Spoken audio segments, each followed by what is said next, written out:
students. Today we started chapter 2, what is democracy and why democracy, from civics portion. Okay. So the stories and the analysis in the previous chapter give us a sense of what democracy is like. So in this chapter there we describe some government as a democratic and some as non-democratic. So we know that how government in some of those countries change from one form to the another. So in the previous chapter we have seen that the democracy is the most prevalent form of the government in the world today, and it is expanding for the more countries. But why it is so? And that is the second big question that we take up in this chapter. Okay, so in this chapter one read many stories from different parts of the world. Okay, so democracy is defined by a simple definition, which is democracy is a form of government in which the rural are elected by the peoples. Okay, that means the representative is elected by the peoples of the country. So this definition allows us to separate democracy from form of government that was clearly not democratic. Okay, so if we use the definition in an unthinking manner, so we should end up calling almost every government that hold an election a democracy.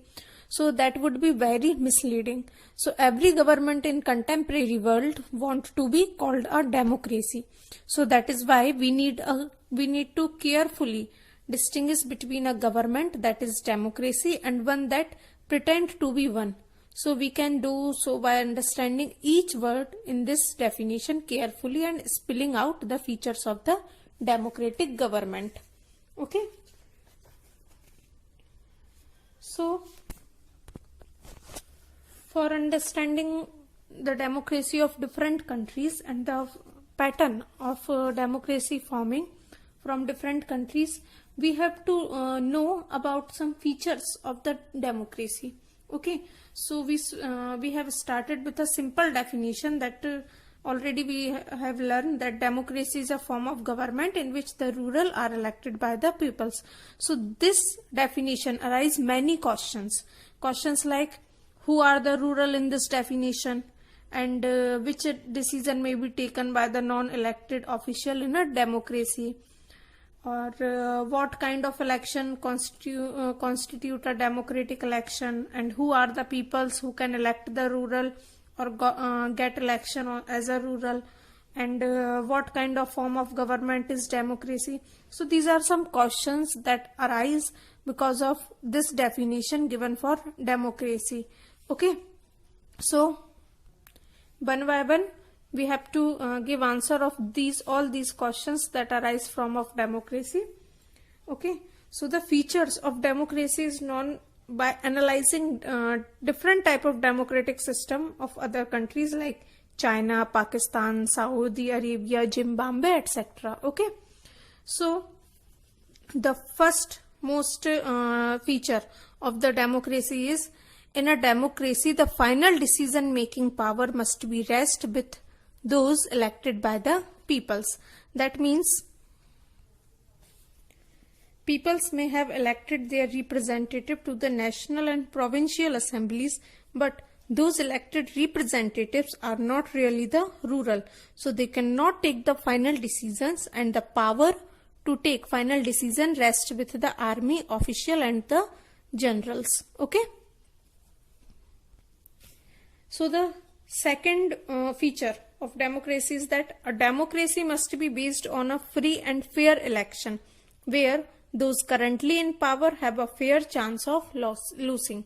Okay, so this is because our understanding of democracy, holding election of any kinds is not sufficient.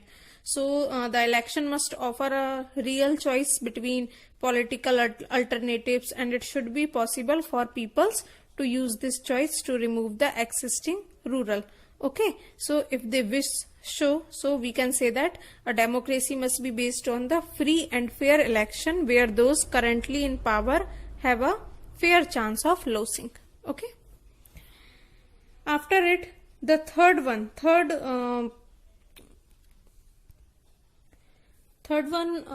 most feature of democracy is that in a democracy, each adult citizen must have one vote and each vote must have one value. Okay, so that means democracy is based on a fundamental principle of political equality. That means all the citizens are equal before the law, okay, for voting right. So that gave us a third feature of a democracy. Okay, so we can say that it is true, or it is actually the feature of democracy, that in a democracy each adult citizen must have one vote and each vote have one equal value. That means one person, one vote, and having one value. Okay, after it, the fourth final feature of the democracy is that a democracy government rural within limited set of constitution, law, and citizens' right. That means there are some conditions that apply to way the government is run after the election. So a democratic government cannot do whatever it likes simply because has won an election. So it has a respect of some rules, and in particular it has to respect some guarantees to the minorities. Okay, so the minorities, every major decision have to be through a series of consultation. So every office bearing his certain rights and responsibility and assigned by the constitution and the law. Okay, so that's why a democratic government rules within a limited set of constitution, law, and citizens' right. Okay, so in this way there are 4 types of features of democracy. Okay, so we can summarize it. So the summary of these definition is that we started with a simple definition. Okay, so the simple definition is what? Democracy is a form of government in which the rural are elected by the peoples. This was our definition. So according to this, we found that this definition was not adequate unless we explained some of the keywords used in it. Okay, so through a series of the examples or a definition that we learn, we work out for 4 features of the democracy in the form of government. So according to this, democracy is a form of government in which first one is that rural elected by the peoples take all the major decisions. Okay, that means the representative. And second one is the election offer a choice and a fair opportunity to the peoples to change the current rural. Okay, third one is this choice and the opportunities available to all the peoples on an equal basis. That means each and every person have equal right to give vote. Okay, and the next one is the exercise of this choice lead to the government limited by basic rules of the constitution and the citizens' right. That means each and every definition have some rules for constitution and some cities' rights for some citizens. Okay, so this was the summary of the definition.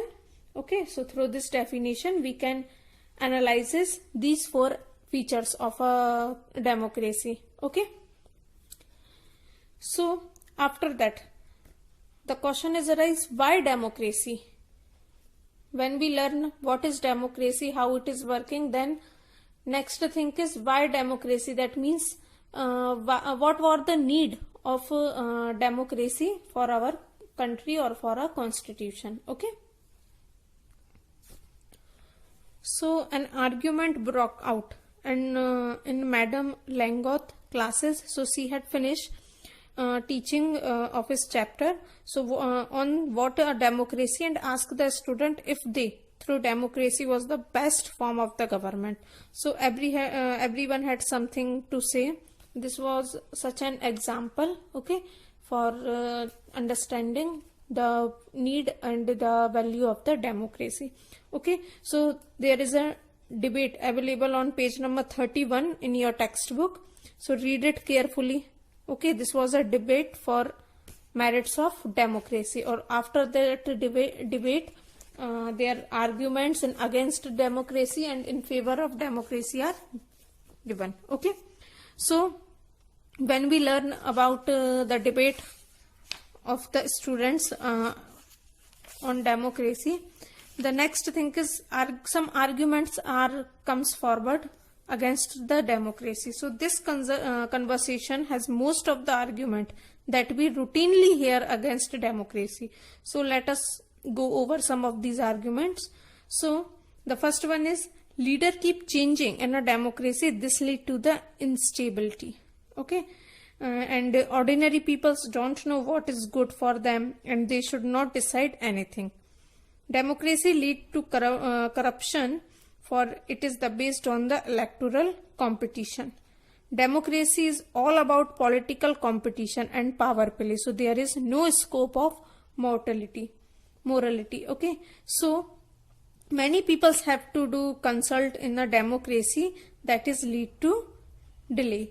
Okay, and elected leader do not know the best interest of the people, so it lead to the bad decision. So these are the some arguments against the democracy that comes forward after this debating. Okay, so after that, this some arguments in favor of democracy are also arise. Okay, so these type of arguments according to for in favor of democracy are explained or in way of the some headings. Okay, so the first one is, a democratic government is a better government because it is a more accountable form of a government. Okay, so why we can say that? Because of this debate, we bring out a reason why democracy is considered the best form of the government, because democracy is better than any other form of government in responding to the need of the peoples. Okay, so a non-democratic government may and can respond to the people's need, but it is all depend on the wish of the peoples who rule.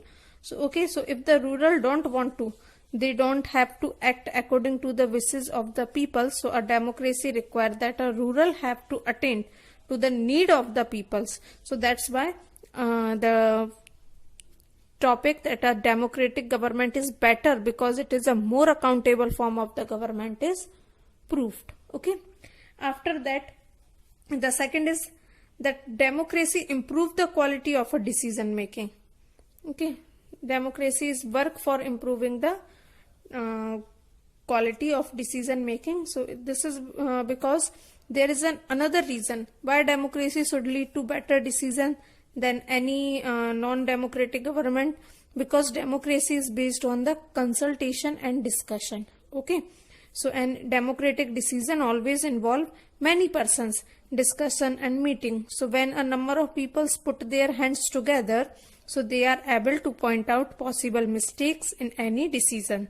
Okay, so this take time, but there is a big advantages in taking time over important decision.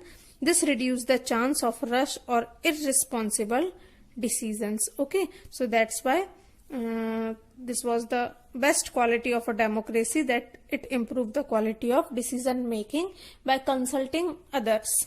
Okay, after it, the next one is, democracy provide a method to deal with difference and conflict. Okay, so this is because in any society, peoples are bound to have difference of opinion and interest. So these differences are particularly sharp in a country like ours, which has an amazing social diversity. So peoples belong to different regions, speak different language, practice different religion, and have different caste. Okay, so they look at the world very differently and have different preference. So the preference of one group can clash with other of the other group. Okay, so the democracy provide the only peaceful solution of this problem. So in democracy, no one is a permanent winner and no one is a permanent loser. So different groups can live with one another peacefully. Okay, so this is because democracy provide a method to deal with difference and conflict. Okay, after this, the next one is, democracy enhance the dignity of citizens.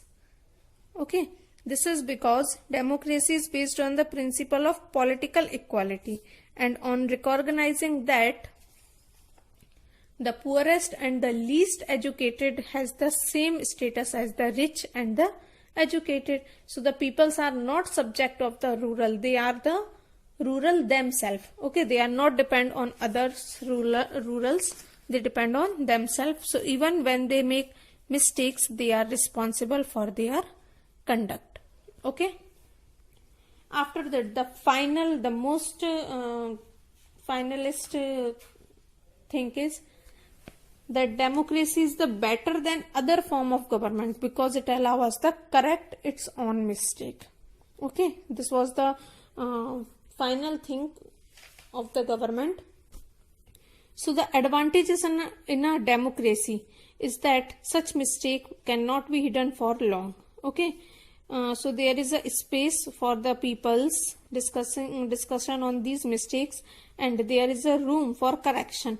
Either the rural have to change their decisions or the rural can be changed. So this cannot happen in the non-democratic government. Okay, so these are the some way for consider that why democracy is essential. Okay.